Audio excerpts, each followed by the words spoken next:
Hello everyone, welcome back to my YouTube channel. उम्मीद है आप सब अच्छे होंगे। आप सभी के एक न्यू वीडियो में स्वागत है। चलिए शुरू करते हैं। निफ्टी 50 ने जो फाइनल क्लोजिंग दी है वो दी है 23,532 पे। और कहीं न कहीं इसकी जो क्लोजिंग है, अभी मैंने ये वीक टाइम फ्रेम लगाया और मैंने यहाँ पर बैंक निफ्टी और निफ्टी 50 दोनों का चार्ट लगाया, क्योंकि आपको थोड़ा-सा एक इलैबोरेट करके मैं बताऊँगा कि दोनों को किस तरीके से देखा जा सकता है और दोनों को किसी तरीके से आपको समझना पड़ेगा। चार्ट दोनों देखो, चार्ट सेम ही रहता है, चार्ट में कोई इतनी दिक्कत नहीं होती, बट कैंडलस्टिक बिहेवियर थोड़ा अलग रहता है। वो सब चीज़ें मैं आपको थोड़ा-सा आज कोलैबोरेट करके दिखाऊँगा, इन दोनों को अलग तरीके से कैसे देखना है, इसके क सेक्टर्स कैसे काम करते हैं, इसके बैंक निफ्टी कैसे काम करते हैं, वो सब चीज़ें हम इस वीडियो में देखेंगे। बैंक निफ्टी ने जो फाइनल क्लोजिंग दिया वो दिया 50,179 पे वीक टाइम फ्रेम में, और पिछले वीक से इस वीक लगेगी 1300 पॉइंट यहाँ पर नीचे इसने क्लोज किया नेगेटिव में। और निफ्टी 50 केस में अगर आप देखें तो 615 पॉइंट इसने नेगेटिव में क्लोज किया है। देखो, इंपॉर्टेंट ये देखना पड़ेगा कि निफ्टी 50 ने जो हाई से अभी तक का जो ये लो लगाया, इसने जो मूवमेंट कर दी है वो लगभग कहीं ना कहीं इसकी 2800 प्लस पॉइंट ये मूवमेंट हो चुकी है। और अगर हम परसेंटेज वाइज देखें तो लगभग ये 10% के करीब करीब हो चुकी है मूवमेंट। वही सेम केस अगर हम बैंक निफ्टी में देखें तो बैंक निफ्टी ने जो मूवमेंट कर दी है वो कर दी है लगभग हम कहीं ना कहीं 4500 के पास पास ये मूवमेंट कर दी है, और कहीं ना कहीं ये 8% के करीब की मूवमेंट किया है। और अगर हम जो नियरेस्ट ट्रेंड अभी मार्केट ने कंटिन्यू किया, इस ट्रेंड की बात करें तो यहाँ पर जो मूवमेंट किया बैंक निफ्टी ने वो किया लगभग 2500 पॉइंट की मूवमेंट की है, और इस हाई से लेके इस लो तक, और ये कहीं न कहीं इसको लगभग 4.5% के करीब-करीब ये मूवमेंट हो चुकी है। और यही केस अगर हम यहाँ देखिए निफ्टी 50 में, निफ्टी 50 ने जो ट्रेंड यहाँ पर एक थोड़ा-सा यहाँ पर पुल बैक थोड़ा-सा सस्टेन करने के बाद वापस यहाँ से ट्रेंड कंटिन्यू किया था। यहाँ पर जो मूवमेंट की है, देखो निफ्टी 50 ने लगभग 1000 पॉइंट की यहाँ पर गिरावट कर चुका है इस ट्रेंड में, और कहीं न कहीं अगर आप देखो तो ये भी लगभग 4.5% के करीब-करीब ही यहाँ पर मूवमेंट किया है इसने। यार सबसे इंपॉर्टेंट चीज़ समझो, मैं कुछ चीज़ें आपको बताऊँगा कि मैंने क्यों ये चार्ट लगाया। देखो, पहली चीज़ आप समझो, थोड़ा-सा बैंक निफ्टी और निफ्टी 50 के चार्ट को देखो। निफ्टी 50 का जो चार्ट है कहीं न कहीं यहाँ पर हमें सामने देखने को मिल रहा है कि ये टोटली बीरिश है। यहाँ पर जो इम्पोर्टेंट सपोर्ट थी, ये जो इम्पोर्टेंट सपोर्ट लेवल था, ये वीक टाइम फ्रेम का चार्ट है, इसलिए थोड़ी चीज़ें कॉम्पैक्ट तरीके से आपको दिख रही होंगी। बैंक निफ्टी में अभी तक उसने वो सपोर्ट ब्रेक डाउन करके उसके नीचे क्लोज नहीं किया। वो लेवल रहने वाला है कहीं न कहीं, जैसे आप देख सकते हो 50,000 का लेवल रहने वाला है। बट निफ्टी 50 में जो इम्पोर्टेंट लेवल था लगभग 24,000 का जो साइकोलॉजिकल लेवल था, उसके नीचे आके यहाँ पर क्लोजिंग कर दी है। देखो, मार्केट आने वाले टाइम पे कुछ भी कर सकता है। इसलिए आप मेंटली प्रिपेयर रहो, आप अपना एनालिसिस करो, अपने लेवल्स आइडेंटिफ़ाई करो, और इंट्राडे में कहीं न कहीं देखो कि ट्रेंड की डायरेक्शन में ट्रेड बन रहा है कि नहीं बन रहा। अगर ट्रेंड की डायरेक्शन में ट्रेड नहीं बन रहा है तो 2 मेजर प्रीवियस स्विंग का वेट करो। अगर ट्रेंड की डायरेक्शन में ट्रेड बन रहा है तो देखो कि मूवमेंट कितनी हो चुकी है, एवरेज मूव कितनी हो चुकी है। बिल्कुल सिंपल चीज़ें। अगर एवरेज मूव छोटी है, मतलब यहाँ पर रेंज बनी, फिर मार्केट नीचे गिरा, फिर वापस रेंज बन रही है, फिर गिर रहा है, तो फिर आप यहाँ एंट्री ले सकते हो। बट अगर मार्केट कंटिन्यूअसली वन वे आए जा रहा है और रेंज नहीं बना रहा है, तो छोटी-मोटी रेंज में आप एंट्री लोगे तो यहाँ पर ट्रैप होने के चांसेस काफ़ी बढ़ जाते हैं। इसलिए आपका व्यू ये रहना चाहिए कि आप कहीं न कहीं ये चीज़ देखो कि एवरेज मूव कितनी हो चुकी है, अब मार्केट में स्ट्रेंथ बची है कि नहीं बची है। स्ट्रेंथ है भी अगर, तो क्या मूवमेंट करेगा, नहीं करेगा, वो सब चीज़ें मैं दिखाऊँगा इस वीडियो में ही आपको। जैसे मैं आपको बैंक निफ्टी केस बता रहा था, बैंक निफ्टी ने अपनी इंपॉर्टेंट सपोर्ट जो कि 50,000 की रहने वाली है, यहाँ पर अगर ये सस्टेन करने का ब्रेक डाउन करेगा, तभी हम इससे मूवमेंट एक्सपेक्ट करें। उससे पहले मैं मूवमेंट एक्सपेक्ट नहीं करूँगा। और निफ्टी 50 केस में अगर आप देखो तो स्ट्रॉन्ग सेलिंग कैंडल बनी हुई है, यहाँ पर भी स्ट्रॉन्ग सेलिंग कैंडल बनी हुई है। ये जो लेवल था, एक ट्रेंड लाइन चल रही थी, यहाँ पर इसने होल्ड करके रखा था डे टाइम फ्रेम के हिसाब से, बट वहाँ पर कहीं न कहीं निफ्टी बैंक ने भी अगर आप देखो तो लगभग 50,000 के पास आके क्लोजिंग कर दी है, तो है ये भी बेयरिश ही है। बट टोटली बेयरिश नहीं हुआ। जैसे यहाँ पर क्या हुआ है, जो इम्पोर्टेंट यहाँ पर जो इम्पोर्टेंट ये सपोर्ट थी, इसके नीचे आके क्लोज कर गया। और नीचे किसके क्लोज कर गया, और इसके नीचे आके क्लोजिंग भी कहीं ना कहीं हमें 500 पॉइंट नीचे आके क्लोजिंग देखने को मिली है। 24,000 का जो लेवल था, हम उसको as a important support zone की तरह लेके चल रहे थे कि यार इस लेवल को ब्रेक डाउन नहीं करे। आपने कहीं बड़ी बार न्यूज चैनल्स में सुना होगा कि 24,000 के लेवल को ब्रेक डाउन ना कर दे तो फिर वो एक गिरावट आ सकती है। तो वापिस हमें गिरावट देखने को मिली। अब देखो, यहाँ पर मार्केट एज अ सपोर्ट ले सकता है। ये कौन सा लेवल है, लगभग ये 23,000 का लेवल रहने वाला है। 23,300 से लेके 200 का लेवल रहने वाला है। ये पूरा जोन हमारे लिए रहने वाला है। यहाँ हमें देखना पड़ेगा कि मार्केट किस तरीके से एक्शन करता है, किस तरीके कैंडलस्टिक बिहेवियर बनाता है, उसके अकॉर्डिंग ही ट्रेड लेना पड़ेगा। उसके बाद अगर आप देखो तो यहाँ पर एक वीक टाइम फ्रेम में एक मार्केट ने अच्छी खासी यहाँ पर एक रेंज बनाई हुई है। अब क्या होता है, जब मार्केट यहाँ पर ना थोड़ा थोड़ा, अब मार्केट की जो मूवमेंट होगी ना वो स्लो डाउन हो जाएगी। वो स्लो डाउन क्यों हो जाएगी, क्योंकि मार्केट ने ऊपर से जो मूवमेंट की है वो काफ़ी बड़ी कर ली है। जब मूवमेंट काफ़ी बड़ी हो जाती है तो जब नीचे वाली साइड मूवमेंट रहती है वो थोड़ी-सी स्लो डाउन हो जाती है। बैंक निफ्टी केस केस में ऐसा नहीं है। बैंक निफ्टी अगर यहाँ से ब्रेक डाउन देता है तो फिर आने वाले टाइम पे आपको लगभग ये 49,000 के साइकोलॉजिकल लेवल तक जाते हुए देखने को मिल सकता है। एक दिन में भी आ सकता है, जो आराम आराम से भी आ सकता है, वो डिपेंड करेगा कि स्ट्रेंथ कितनी है और इसके कहीं ना कहीं जो सेक्टर्स है, क्योंकि एच अगर आप देखो तो एच काफी बुलिश चल रहा है। ये चीज हमें देखनी पड़ेगी, एच स्ट्रॉन्ग हैंड में है। बट कहीं न कहीं बाकी कंपोनेंट्स को भी आपको देखना पड़ेगा। बैंक निफ्टी के आपको कंपोनेंट्स को काफ़ी नज़र रखनी पड़ेगी। उनका भी आपने सेम इसी तरीके से एनालिसिस करना पड़ेगा। उनका आपको मल्टीपल टाइम फ्रेम एनालिसिस करना पड़ेगा। उसके साथ-साथ आपको उनको रेगुलरली उनको 5 मिनट, 15 मिनट इन सब में भी वॉच करना पड़ेगा। उसका candlestick behaviour, important support resistance समझना पड़ेगा।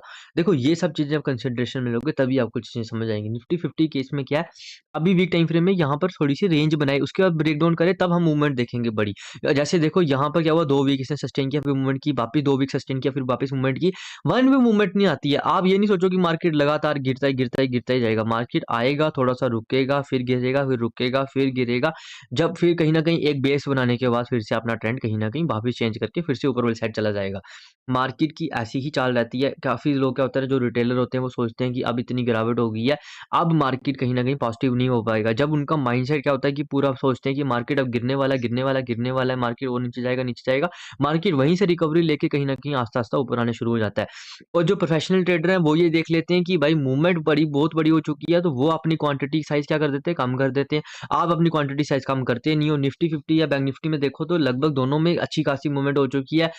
लगभग 10% के करीब दोनों ने मूवमेंट कर दी है। इसने 8%, 8-9% की है, इसने लगभग साढ़े 10% से ऊपर की मूवमेंट कर दी है। तो ये चीज़ आपको समझनी पड़ेगी कि अब जो मूवमेंट आएगी थोड़ी स्लो आएगी, तो इसलिए आपको आपको अपनी क्वांटिटी को मैनेज करना पड़ेगा, छोटी क्वांटिटी से घुसना पड़ेगा। अगर आप बड़ी क्वांटिटी से घुसोगे, जितनों ने लोगों ने यहाँ पर पैसा बनाया, जहाँ पर पैसा बनाया, वो ट्रैप हो जाएँगे और जितने लोगों ने जहाँ पर जितना भी पैसा बनाया, आप सारा पैसा दे के जाओगे। इवन आप अपने घर से ही पैसा देगा, पूरी कैपिटल वाइप आउट हो जाएगी। तो इस चीज़ से बचो, इस चीज़ से अपने आप को प्रोटेक्ट करो। और कैसे प्रोटेक्ट कर सकते हो?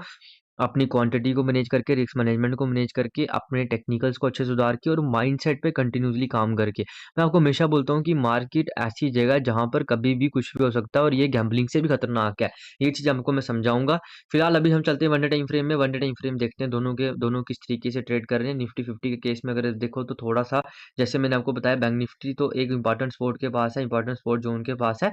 बट निफ्टी 50 उसने उसको ब्रेक कर दिया हुआ है। बैंक निफ्टी केस में ये वाला हमारे लिए ज़ोन रहने वाला है 50,000 के पास-पास का। जैसे ही 50,000 के नीचे आके यहाँ पर क्लोजिंग करता है, फिर आपको यहाँ पर 1-2 दिन अच्छी खासी मूवमेंट देखने को मिल सकती है। आने वाले टाइम पे आपको 49,000 और उसके बाद 48,000 का लो लगाते हुए भी मार्केट आपको देखने को मिल सकता है।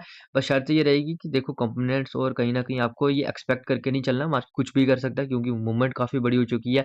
यहाँ से बड़ी में मूवमेंट बड़ी हो चुकी है और यहाँ से भी अच्छी खासी ऑल टाइम हाई से भी मूवमेंट अच्छी खासी हो चुकी है। सेम निफ्टी 50 केस में देखेंगे तो ऑल टाइम हाई से काफ़ी बड़ी मूवमेंट हो चुकी है और यहाँ से जो ट्रेंड कंटिन्यू है, यहाँ पर भी अगर आप देखो तो अच्छी खासी मूवमेंट हो चुकी है। यहाँ थोड़ा सस्टेन करे, सस्टेन करने के बाद ब्रेक डाउन करेगा, फिर आपको आने वाले टाइम पे 23,000 और उसके बाद 22,600 से लेके 800 के बीच की मूवमेंट देखने को मिल सकती है। बट उसके लिए आपको यहाँ पर थोड़ा-सा वेट करना पड़ेगा। देखो मार्केट करने में आए तो कुछ भी आ सकता है, मार्केट डायरेक्ट वन वे भी गिर सकता है। बट हमें एक्सपेक्ट करके नहीं चलना, हमें अपने रूल्स के साथ चलना है। आपको आपने कंटिन्यूअसली अपने रूल्स फॉलो करने हैं। जब आपने रूल्स फॉलो नहीं करोगे तभी दिक्कत आती है, तो ये चीज़ें आपको कंसिडरेशन में लेनी पड़ेंगी। निफ्टी 50 को 5 मिनट टाइम फ्रेम में देखते हैं, थोड़ा-सा इसको निफ्टी 50 के चार्ट को लगाते हैं एक बार सिर्फ। निफ्टी 50 के चार्ट को अगर हम 5 मिनट टाइम फ्रेम में देखेंगे तो निफ्टी 50 ने, जैसे मैं आपको कल बता रहा था कि निफ्टी 50 ने यहाँ पर अपने बायर्स ने थोड़ी स्ट्रेंथ शो की, बट निफ्टी 50 का जो लेवल था, जो मैंने डिसाइड करके रखा था हमने 23,800 का, जब तक मार्केट इसके पास सस्टेन नहीं करता, वो 760 हो या 780 के पास करे, 820 के पास करे, यहाँ कहीं भी सस्टेन करता है जोन के पास, तब हम जाके बुलिश ट्रेड ले सकते थे। बट मार्केट ऐसा करता नहीं है। मार्केट यहाँ पर थोड़ी-सी बुलिशनेस दिखाता है, बट जैसे मैंने आपको कहा था कि यहाँ पर मतलब हर जगह आपको कहीं न कहीं सेलर्स डोमिनेट करते हुए दिखेंगे। जैसे इसने अपने लो को ब्रेक किया, एक मूवमेंट में ट्रेड लिया। क्यों? अब ये देखो मूवमेंट काफ़ी स्लो हो चुकी है। अगर आप देखो वापिस मार्केट साइडवेज़ हो गया। कल भी ज़्यादातर मार्केट साइडवेज़ था, फिर थोड़ी-सी मूवमेंट की, फिर वापिस मार्केट थोड़ा-सा साइडवेज़ होके वापिस लास्ट में थोड़े से बायर्स देखने को मिले। अब मूवमेंट स्लो हो जाएगी यार। मूवमेंट जब स्लो हो जाती है ना, फिर अपनी क्वांटिटी कम कर दो। जब मूवमेंट एक बार बड़ी मूवमेंट हो चुकी है, जो प्रोफेशनल ने पैसा बना लिया, बड़े लोगों ने प्रॉफिट बुकिंग कर दी, फिर और मूवमेंट होने के लिए लिए आपको अच्छी खासी रेंज चाहिए। जब तो मार्केट यहाँ पर अच्छी खासी रेंज बनाए फिर ही मूवमेंट आएगी। कल के लिए बिल्कुल सिंपल रखेंगे, अगर इसी रेंज के बीच मार्केट सस्टेन करने का ब्रेकडाउन करेगा, एक छोटा ट्रेड हम नीचे वाली साइड का लेंगे, बट 23,500 के पास थोड़ा सा सस्टेन कर ले। ये नहीं कि ये वन वे यहाँ से थोड़ा सा गैप अप खुल गया, यहाँ से वन वे आए और आप यहाँ पर डायरेक्ट एंट्री ले लो, ट्रैप होने के चांसेस काफी ज्यादा रहेंगे। अपसाइड के लिए कम से कम हम इस लेवल को देखेंगे, लगभग रहने वाला हमारे पास 23,680 से लेके 720 के बीच बीच, इस जोन के बीच हम देखेंगे। मार्केट अगर सस्टेन करने के बाद ब्रेकआउट करता है फिर जाके हमें एंट्री की तरफ जा सकते हैं, बट तब तक हम थोड़ा सा हमें बचना पड़ेगा, क्योंकि बायर्स कहीं ना कहीं अभी थोड़े से स्ट्रॉन्ग हैंड में नहीं है, सेलर्स की हैंड में मार्केट है, मार्केट कुछ भी कर सकता है। इसलिए पहले ही आपको प्री डिफाइन समझना पड़ेगा, अपनी पहले नंबर क्वांटिटी कम कर लो, क्योंकि मूवमेंट बड़ी हो चुकी है। छोटी क्वांटिटी से घुसो, जो पैसा आपने बना लिया उसको बचाओ, और कहीं ना कहीं थोड़ा सा वेट करो, पेशेंस के साथ ट्रेड लो। यार देखो, जगदम आपको आप ये सोचो कि भाई 9:15 में मुझे ट्रेड मिल जाए, 9:20 में ट्रेड मिल जाए, मैं उसको लेके घर चला जाऊँ, ऐसा नहीं होने वाला। आप 9:15 में बना भी लो पैसा, उसके बाद उसको प्रिजर्व नहीं कर पाते हो, तो ये सब चीजें आपको समझनी पड़ेंगी, और कभी कभी वेट भी करना होता है। जरूरी नहीं कि आपको 9:15 में ही ट्रेड मिलेगा। ये सारी चीज़ें आपको समझनी पड़ेंगी, तभी जाके आप कहीं न कहीं कंसिस्टेंट इनकम जनरेट कर पाओगे। निफ्टी बैंक के केस में अगर हम देखें, तो निफ्टी बैंक के केस में अगर हम 5 मिनट टाइम फ्रेम का चार्ट लगाया हुआ है, निफ्टी बैंक थोड़ा-सा, जैसे मैंने आपको बताया कि आपने एक स्ट्रॉन्ग सपोर्ट ज़ोन के पास है, तो निफ्टी 50 में ट्रेड लेना आसान रहेगा। निफ्टी बैंक में कहीं न कहीं हमें थोड़ा वेट करना पड़ेगा। 2 मेजर इंपॉर्टेंट स्विंग लगभग 50,800 के पास-पास, अगर ये कुछ बुलिश एक्टिविटी करता है तो हम एक ट्रेड ले सकते हैं। नीचे वाली साइड के लिए हमारे लिए बेस्ट रहने वाला है 50,000 का साइकोलॉजिकल लेवल। 50,000 के साइकोलॉजिकल लेवल के पास आके सस्टेन करता है, यहाँ पर कुछ बेयरिश प्रोजेक्शन बनाता है, फिर ब्रेकडाउन करेगा, तो यहाँ एक एंट्री ले सकते हैं। अप साइड के लिए कम से कम हमें 600 से लेके 800 के बीच, ये मतलब यहाँ पर जो ज़ोन है, यहाँ पर कोई सस्टेन करे, अच्छी खासी कोई रेंज बनाए, उसके बाद ब्रेकआउट करेगा, फिर हम ट्रेड ले सकते हैं। इस बीच आपको अवॉइड करना चाहिए। गैप अप बड़ा खुल जाए या बड़ा गैप डाउन खुल जाए, तो प्राइस एक्शन का ही वेट करना, उसके बाद ही एंट्री लेंगे। Thanks for watching this video, have a nice day.